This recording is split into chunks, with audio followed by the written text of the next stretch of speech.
Hi, library friends. I'm Miss Connie from the Hopo Branch, and welcome to the Fractured Fairy Tale program. The Fractured Fairy Tale program is based off our summer reading theme, which is Imagine Your Story, and I have that on the wall here behind me. If you've not signed up for the summer reading program, it is not too late. You can go to our website at mcl.org and go to the Kids Corner, and then you can click on the image that says Imagine Your Story, just like that behind me.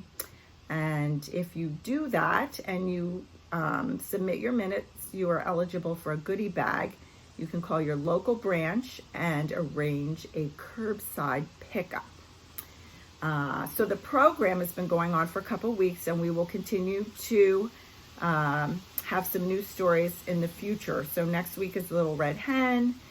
We have the Three Little Pigs coming up, Jack and the Beanstalk, and Goldilocks. And we've also already had several weeks. If you've missed them, you can go to our YouTube channel, which is also at mcl.org, and check out the very specific playlist for Fractured Fairy Tales. And then you can get all caught up on all the different fairy tales we've done this summer. Today, we're going to do this Sleeping Beauty story. So a fractured fairy tale is a fairy tale with a twist. In order to know that there's a twist in the story, you have to know the original story. So our program will start out with a retelling of the original Sleeping Beauty story. And then we will go on to look at some materials that are fractured fairy tales. So fractured might mean the twist could be a funny twist. A lot of times it's a funny twist. That's what I would normally think of. But there are other twisted fairy tales. So I'm going to give you a wide range of picture books and some chapter books, and I even have a graphic novel. And then we will do a craft at the end related to the Sleeping Beauty story. So next we're going to look at a retelling of Sleeping Beauty. This is the story of Sleeping Beauty by the Brothers Grimm. The script has been taken from a website, etc.usf.edu, and has been further adapted for today's retelling. Once upon a time, there lived a king and queen who were very unhappy because they had no children. But at last a little daughter was born, and their sorrow was turned to joy. All the bells in the land were rung to tell the glad tidings. The king gave a christening feast so grand that the like of it had never been known. He invited 3 fairies to come to the christening as godmothers. He hoped that each would give the princess a good gift. When the christening was over, the feast came. Before each of the fairies was placed a plate with a spoon, a knife, and a fork, all pure gold. But alas, as the fairies were about to eat, there came into the hall a very old fairy who had not been invited. She had left the kingdom 50 years before and had not been seen or heard of until this day. The king at once ordered that a plate should be brought for her, but he could not furnish a gold one for such as the others had. This made the old fairy angry, and she sat there muttering to herself. A young fairy who sat near her overheard her angry threats. This good godmother, fearing that the old fairy might give the child an unlucky gift, hid herself. She did this because she wished to speak last and perhaps be able to change the old fairy's gift. At the end of the feast, the youngest fairy stepped forward and said, "The princess shall be the most beautiful woman in the world." And the second fairy said, "She shall have a temper as sweet as an angel." Then the old fairy's turn came. Shaking her head spitefully, she said, "When the princess is 17 years old, she shall prick her finger with a spindle, and she shall die." At this, all the guests trembled, and many of them began to weep. The king and the queen wept loudest of all. Just then the wise young fairy came from behind and said, "Do not grieve, O king and queen. Your daughter shall not die. I cannot undo what my elder sister has done. The princess shall indeed prick her finger with the spindle, but she shall not die. She shall fall into sleep that will last 100 years. At the end of that time, a king's son will find her and awaken her." Immediately, all the fairies vanished. The king, hoping to save his child even from this misfortune, commanded that all spindles should be burned. This was done, but it was all in vain. One day, when the princess was 17 years of age, the king and queen left her alone in the castle. She wandered about the palace and at last came to a little room in the top of a tower. There an old woman, so old and deaf that she had never heard the king's command, sat spinning. "What are you doing, good old woman?" asked the princess. "I'm spinning, my pretty child." "Ah," said the princess, "how do you do it? Let me see if I can spin also." She had just taken the spindle in her hand when in some way it pricked her finger. The princess dropped down on the floor. The old woman called for help and people came from all sides, but nothing could be done. When the fairies heard the news, they quickly came to the castle. They knew the princess must sleep 100 years and would be frightened if she found herself alone when she awoke. So the fairies touched with their wand all the things in the palace. The king and the queen, ladies and gentlemen, pages, waiting maids, footmen, grooms in the stables, and even the horses. She touched them all. They all went to sleep just where they were when the wand had touched them. Some of the gentlemen were bowing to the ladies were embroidering, the grooms stood currying their horses, and the cook was cooking. In a little while, there sprang around the castle a wood so thick that neither man nor beast could pass through. A great many changes take place in 100 years. Even the story of the sleeping princess was almost forgotten. One day the son of a king was out hunting, and he saw towers rising from a thick wood. He asked what they were, but no one could answer him. At last an old peasant was found who said, "Your Highness, 50 years ago my father told me there was a castle in the wood where a princess sleeps, the most beautiful princess that ever lived. It was said that she must sleep there 100 years, when she would be awakened by a king's son." At this, the young prince, determined to find out the truth for himself, leapt from his horse and began to force his way through the wood. To his astonishment, the stiff branches gave way and then closed again, allowing none of his companions to follow. A beautiful palace rose before him. In the courtyard, the prince saw horses and men who looked as if they were dead, but he was not afraid and boldly entered the palace. There were guards, motionless as stone, gentlemen and ladies, pages and footmen, some standing, some sitting, but all like statues. At last the prince came to a chamber of gold, where he saw upon a bed the fairest sight one had ever beheld, a princess of about 17 years, who looked as if she had just fallen asleep. Trembling, the prince knelt beside her and awakened her with a kiss. And now the enchantment was broken. The princess looked at him with wondering eyes and said, "Is it you, my prince? I have waited for you long." So happy were the two that they talked hour after hour. In the meantime, all in the palace were awakened, and each began to do what he was doing when he fell asleep. The gentlemen went on bowing to the ladies went on with their embroidery, the grooms went on currying their horses, and the cook went on cooking. Then the servants began to serve the supper. The prince gave the princess his hand, and they went into the great hall for supper. That very evening, the prince and princess were married.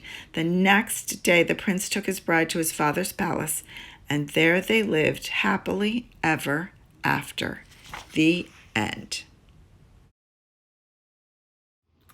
I hope you enjoyed the retelling of Sleeping Beauty. Now we're going to look at some materials related to the Sleeping Beauty story.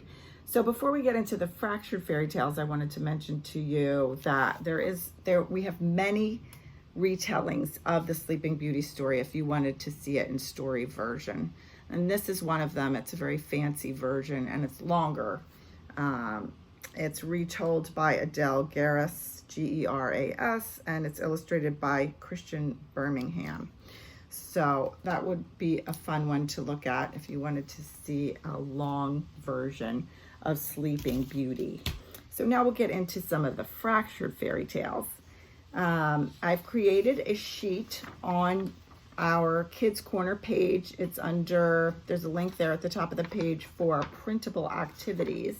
And it looks like this.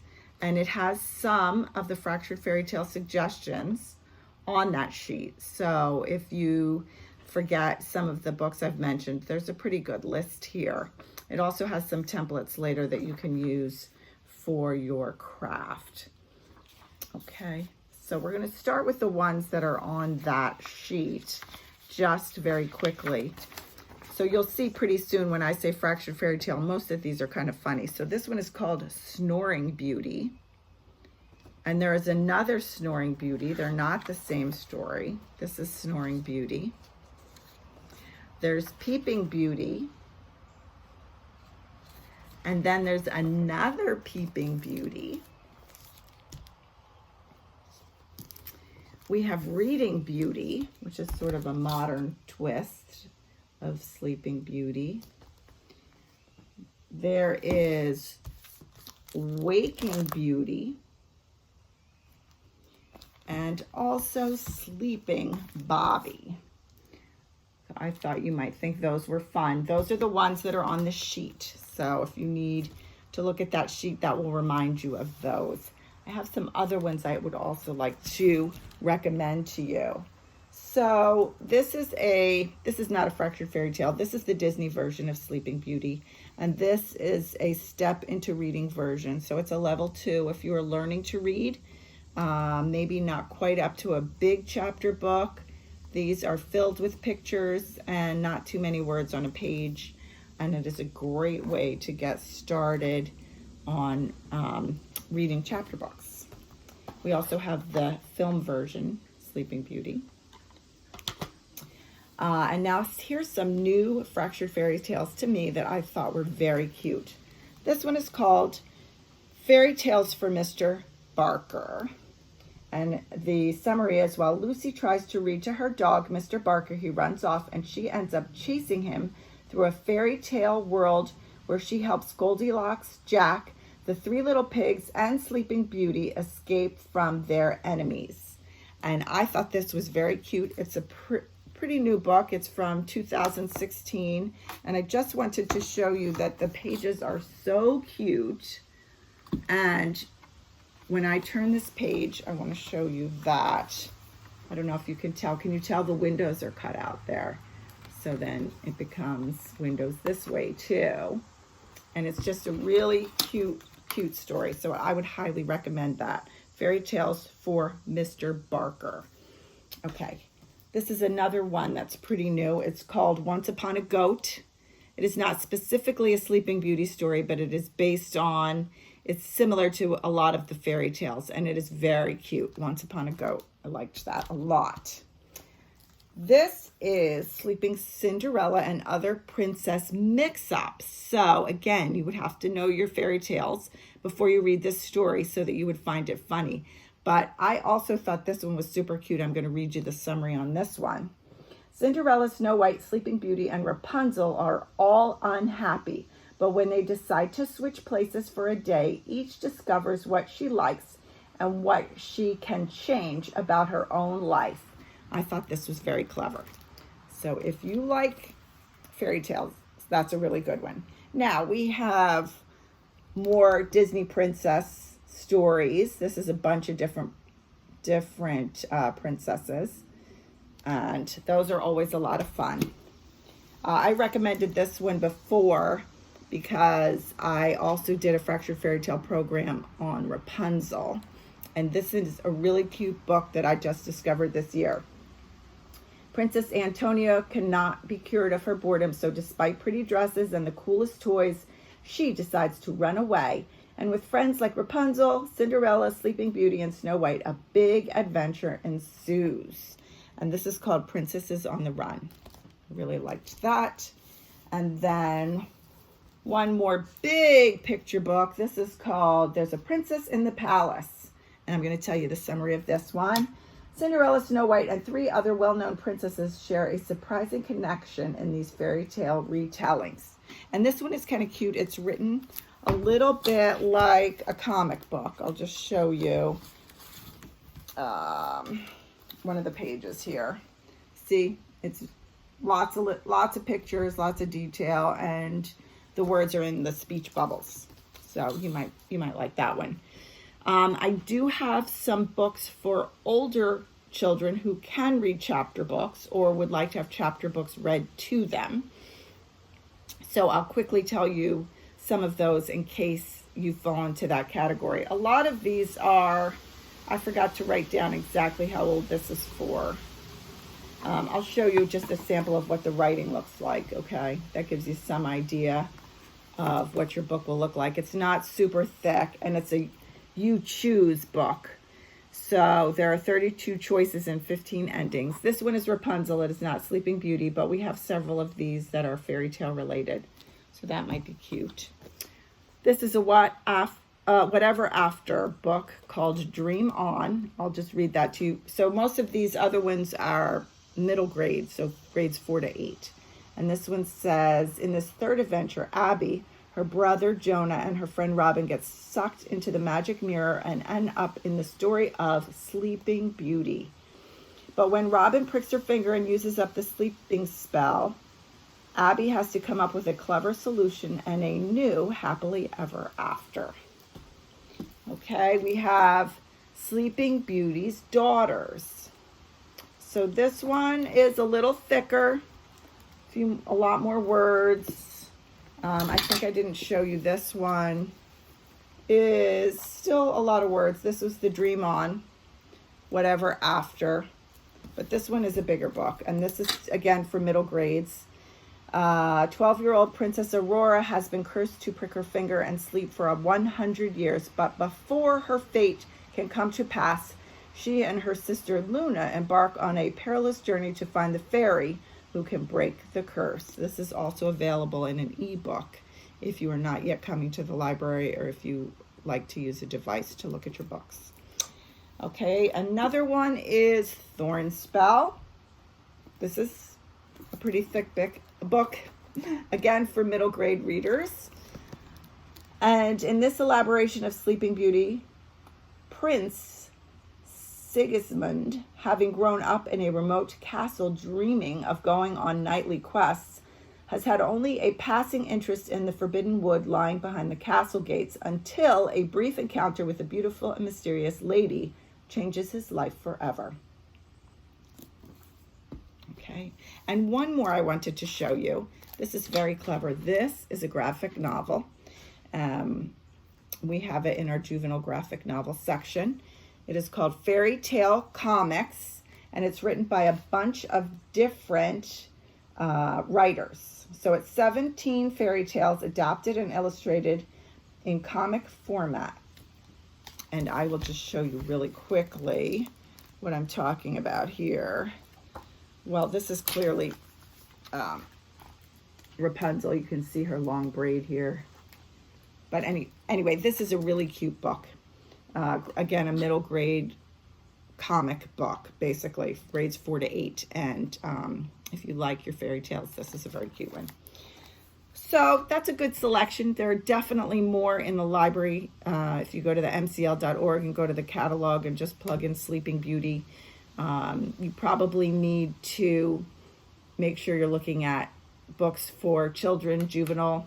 Check off the juvenile box because Sleeping Beauty is popular from small children who read picture books all the way through adults. So you want to make sure you get an age-appropriate book. But there are lots of them to choose from, and I hope you'll select some and read them at home.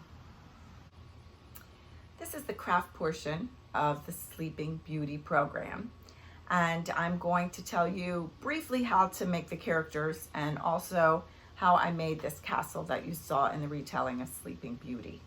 So when I did the Rapunzel video several weeks ago, I went into greater detail on how to make the characters. And if you'd like to know more about that, I would go back to that video and watch the craft portion of that.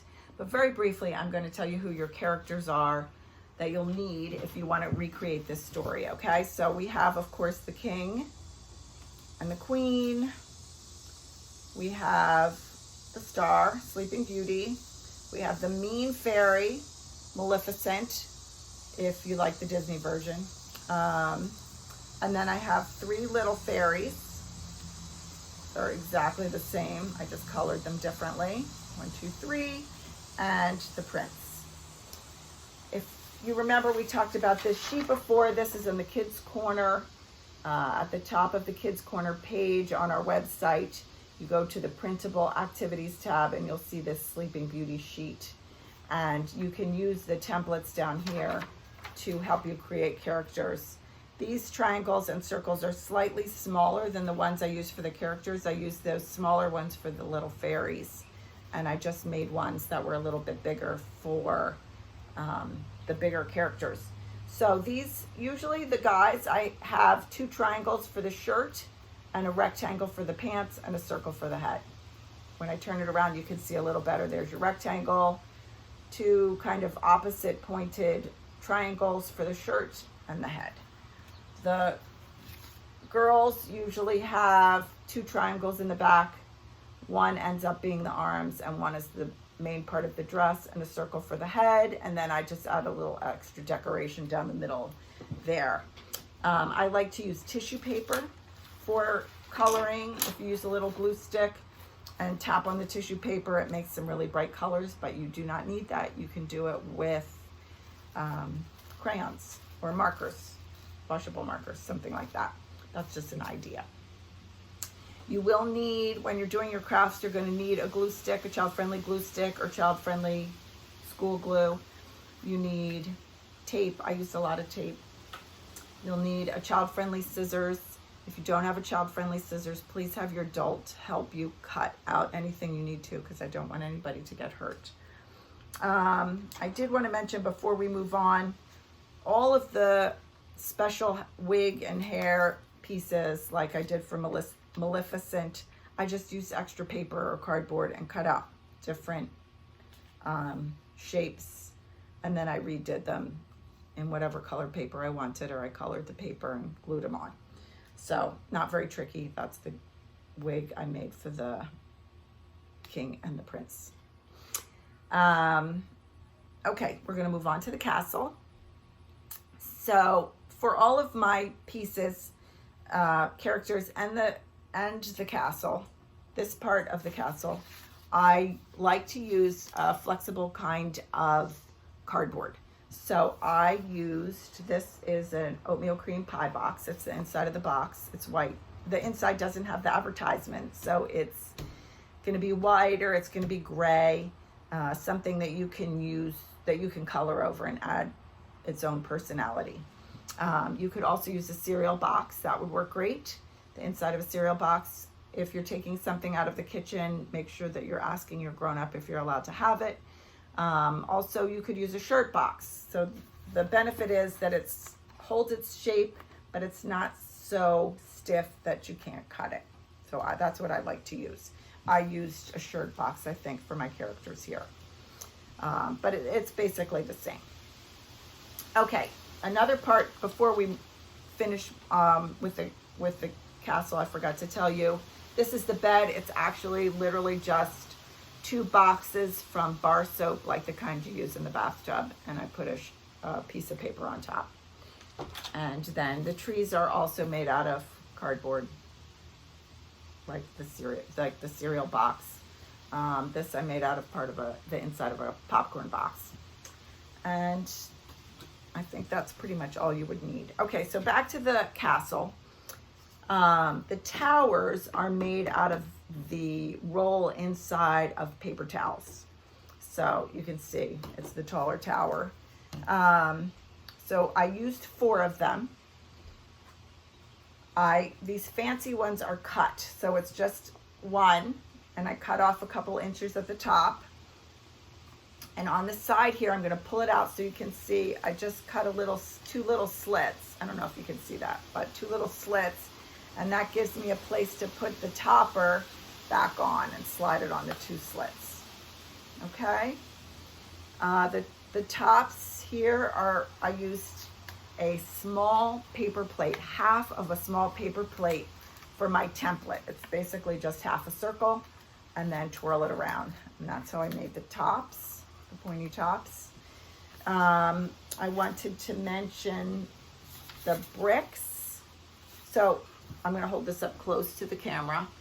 Can you see the brick pattern I made? I made that from a Word document. So I made a bunch of lines. I inserted a table, and they're all rows and no columns, or the one column, I guess. So I'm going to bring that closer so you can see. And then I just used a colored pencil to make the bricks. So every other line is the same. You make one row of bricks. Then when you go back and do the next row, your line is in between the other bricks, all the way down. So every other row looks like this, and then every other row looks like that. And that's how I made my bricks. And then I took a gray crayon and I colored over the paper to fill it in. And that's why it looks like that. Okay. The main part of the house, I just used the crayon and colored over it. But you could also do the brick pattern if you wanted to. At the top, I created another piece of, I used a piece of paper and I made a little mold for the top, so it would have that special effect at the top of the wall. And I just traced it onto the oatmeal cream pie box and cut it out. What else do I need to tell you? The towers, these towers I attached. So I don't know if you can see this, but this is part of the box here that I had to turn the corner. And I put a little slit in that. And I have one slit here in my tower so that I can slide that together. So part of the box is in the tower, and that helped to make it something that would stand up. You still kind of need a lot of tape to keep it from falling over, but it worked. It worked. I think it looked kind of fun. There we go. Except I lost the top. Okay. There you go. Okay, so I think that's everything. If you create one of these castles, or if you create characters, we would love to see them at the library. So you can share a photo of your creation with us on social media by posting it and tagging the library at MCLSNJ. I'm going to bring that a little closer so you can see it. MCLSNJ. And we would love to see those, and I hope you enjoyed it today. Don't forget, we have more Fractured Fairy Tale episodes that will be coming up in the future, and the old ones are on our YouTube channel under the Fractured Fairy Tale playlist, and I really hope you'll check them out, and I hope you enjoyed this retelling of Sleeping Beauty. Have a great day. Bye.